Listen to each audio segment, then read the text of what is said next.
Sharma advocate Meerut से सवाल तो बनता है, जिस प्रकार के परिणाम 5 राज्यों के चुनाव के आए हैं वहां से सवाल बनता है, क्या खेला चल रहा है? क्या राजनीतिक समीकरण चेंज हो गया? ऐसा क्या हो गया है कि वर्तमान सत्ता ने ठान लिया है कि कांग्रेस विहीन इस भारतवर्ष को करना है? विपक्ष ही नहीं रहेगा तो सवाल कौन पूछेगा? चेक पॉइंट कैसे बनेगा? नहीं बनेगा। छोटे मोटे दल तो कभी भी खत्म किए जा सकते हैं। बसपा का उदाहरण आपके सामने है। जिस प्रकार से बसपा ने अपना प्रारूप और स्वरूप इस चुनाव में दिखाया है, कहीं बसपा नजर नहीं आई। कहा यह जाता है, ऐसा बताया जा रहा है कि बसपा का सारा वोट जो है बीजेपी को ट्रांसफर हो गया। प्रतीत तो नहीं होता भाई, जिस प्रकार के इन घटनाक्रम और समीकरण इनके विरुद्ध में हुए थे, है ना, इनके खिलाफ मुकदमे दर्ज हुए थे, जेल गए थे, पीड़ित किया गया था, कुचला गया था इनको। ये लोग वोट देंगे, समझ से भरे है बात। क्या हो गया ऐसा? फिर ये एक आंकड़ा समझ में आ रहा है कि सत्ता ने राष्ट्रवाद का जो प्रयोग है धार्मिक उन्मादी तड़के के साथ जो लगाया है, और उसकी जो चाशनी चटाई है ना, अफीम की जो सुल्फी लगाई है, उसके नशे में जो मध्यम वर्ग है, उच्च वर्ग है, वो मशगूल हो गया, राष्ट्रवाद में खो गया। मोदी है तो मुमकिन है, मोदी नहीं होते तो क्या होता, देश होता कि नहीं होता, हम होते कि नहीं होते, पाकिस्तान हम पे आक्रमण कर देता, चाइना हमें खा जाता। देखिए विश्व में कितना स्वरूप, बलवान स्वरूप देश का बन चुका है। मोदी है तो मुमकिन है, जो बात समझाई गई है, शायद सत्ता इसमें कामयाब हो गई है। एक और सत्ता ने प्रयोग किया, 80 करोड़ लोगों को भिखारी बना रखा है। मतलब टैक्स पेयर का पैसा आप उन पर लुटा रहे हो, आप उनको फ्री का, मुफ्त का राशन दे रहे हो। क्यों? काम क्यों नहीं देते? रोजगार क्यों नहीं देते? शिक्षित क्यों नहीं कहते? व्यावसायिक शिक्षा क्यों नहीं देते? सवाल ये बनता है ना। कांग्रेस ने जो नहीं किया वो आप क्यों कर रहे हैं? ये कहा जाए जो कांग्रेस कर रही थी वही आप कर रहे हैं। पहले कांग्रेस की गुलामी देश ने करी, आज भाजपा की गुलामी कर रहे हैं। परिवर्तन क्या हुआ है? कौन सी शिक्षा व्यवस्थाएं आपने सही कर दी? कल 2 वर्षों में 5.5 लाख से ज्यादा बच्चे विदेश में पढ़ने गए थे। यूक्रेन का हाल आपके सामने है। ये व्यवस्था क्यों हुई? यह व्यवस्था क्यों ठीक नहीं करी गई? वर्तमान शिक्षा व्यवस्था तो बिल्कुल चरमरा चुकी है ना। लेकिन आपको इससे मतलब नहीं है कि रोजगार कैसे हो, शिक्षा कैसे हो। आपका तो सिर्फ एक ही सपना है, सुंदर सपना। साम दाम दंड भेद लगाओ, जोर से झूठ बोलो, प्रचार प्रसार करो और सारी शक्तियों को उसमें लगा डालो, विपक्ष को खत्म कर डालो। यही हुआ है। समावेश किया धार्मिक उन्माद का, समावेश किया गरीबी का, गरीबी के छाती पे पैर रखकर आपने सत्ता प्राप्त करी। और जिस प्रकार का जो रवैया, जो आचरण संस्थाओं का रहा है, संवैधानिक संस्थाओं का रहा है, ये बहुत सारे प्रश्न खड़े करता है। चुनाव आयोग, लगता है कि चुनाव आयोग है, पपेट, कठपुतली के रूप में काम करता हुआ प्रतीत होता है। क्यों ईवीएम इधर से उधर घूमती रही, टहलती गई? ओहो, हो सकता है कि गर्मी, सर्दी गर्मी इतनी लगी हो उनको, खुद ही चली गई हो। या बाबा, ये जादूगर ने डमरू बजा के बाहर निकाल दिया हो, टहल के वापस आ गई हो। ऐसे कई सोशल मीडिया पे कई वायरल हुए हैं वीडियो और रिकॉर्डिंग्स जो बहुत सवाल खड़े करता है।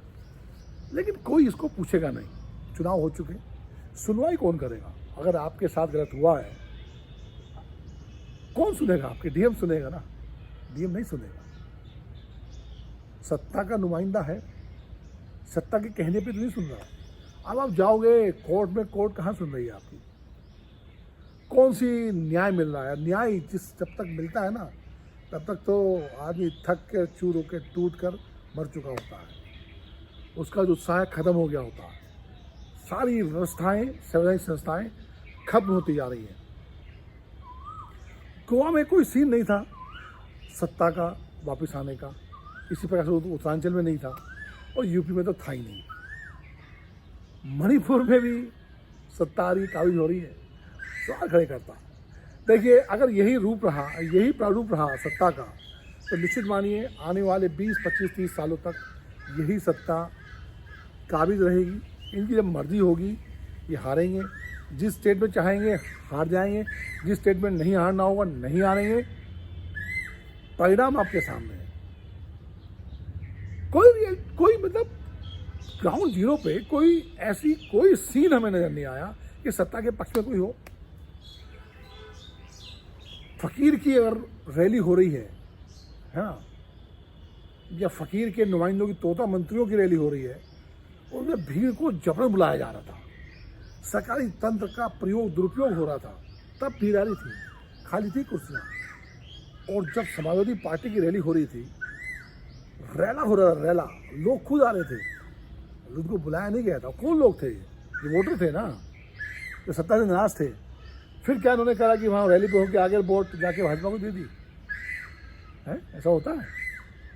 ऐसा नहीं होता। सवाल ये है कि हम जैसे लोग जो सवाल पूछते हैं, चिताते हैं, हम कोई किसी सत्ता के विरोध में नहीं है। ये सिस्टम जो खराब है उसके खिलाफ हम लोग खड़े होते हैं, चिताते हैं। न्याय अन्याय की लड़ाई लड़ने में वकीलों की बड़ी महत्वपूर्ण भूमिका रही है। देश को आज़ादी दिलाने में भी वकील अग्रणी भूमिका में रहे हैं। न्याय होगा, अन्याय होगा, हम सब लोग साथ खड़े रहेंगे। यही हमारा काम है, गलत के खिलाफ आवाज़ उठाएं। लेकिन अब तो आवाज़ उठाने का मतलब भी इसलिए नहीं रह गया है कि सुनेगा कौन, सुनवाई कहाँ होगी आपकी। ऐसी कौन सी संस्था है जो आपकी बात सुनकर उसे विचार करेगी? कोई नहीं बची। हाँ, एक चीज बची है, जन क्रांति, जन आंदोलन, है ना। जिस प्रकार से किसानों ने किया था, अगर जनता ही आगे आके, जिसकी संभावनाएं कम लगती हैं, आगे आके कुछ बहुत बड़ा आंदोलन करे तो परिवर्तन होगा, अन्यथा कोई परिवर्तन होने वाला नहीं है।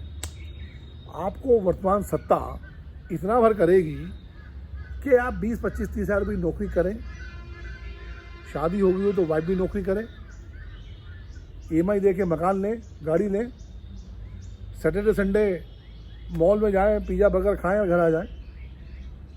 विचार ना करें कि सत्ता क्या कर रही है, बैंक का पैसा कौन लूट के भाग रहा है, 15 लाख रुपए क्यों नहीं आए, नौकरियां क्यों कम हो रही है, सरकारी संस्थाओं को क्यों बेचा जा रहा है, रेलवे बेची जा रही है, प्रॉफिटेबल संस्थान बेचे जा रहे हैं।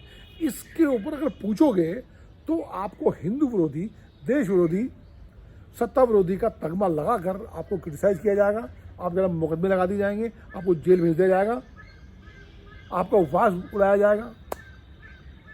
ये होने वाला है।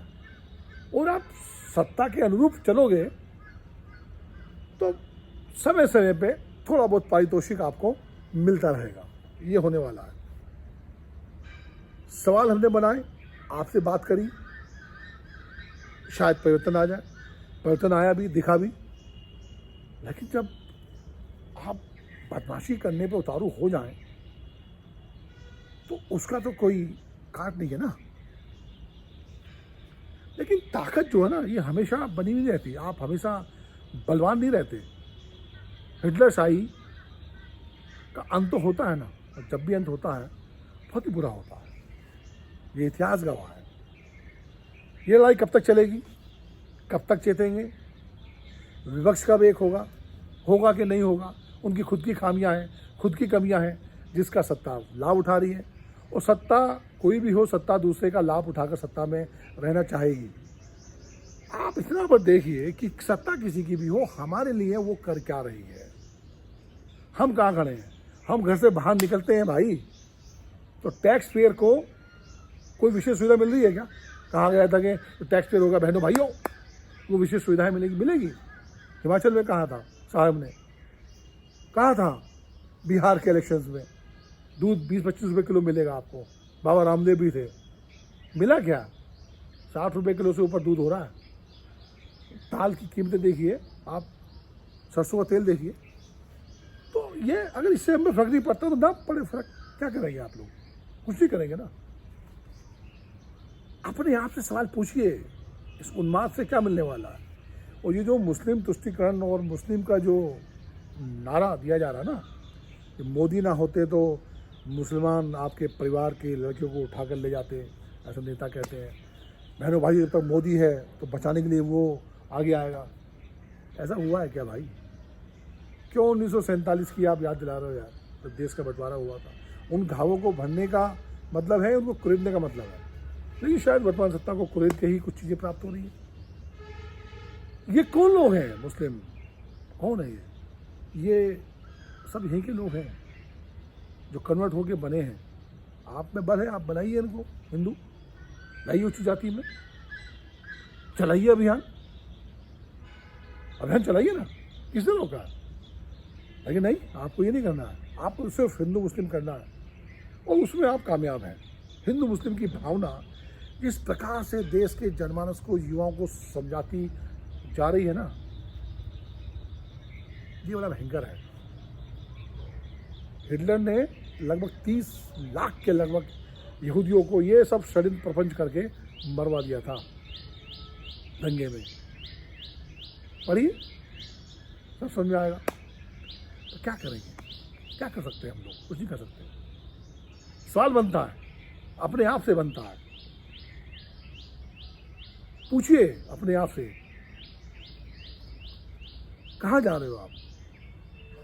क्या समाज का निर्माण कर रहे हो? है ना? सवाल तो बनता है ना। बनाइए सवाल, पूछिए सवाल नेताओं से, करिए विकास की बात। वरना गुलाम देश रहा था, गुलामी की परंपरा हमारे अंदर है, गुलाम बन के रहोगे। पहले कांग्रेस के रहे, अब बीजेपी के रहोगे। सवाल तो बनता है। नमस्कार।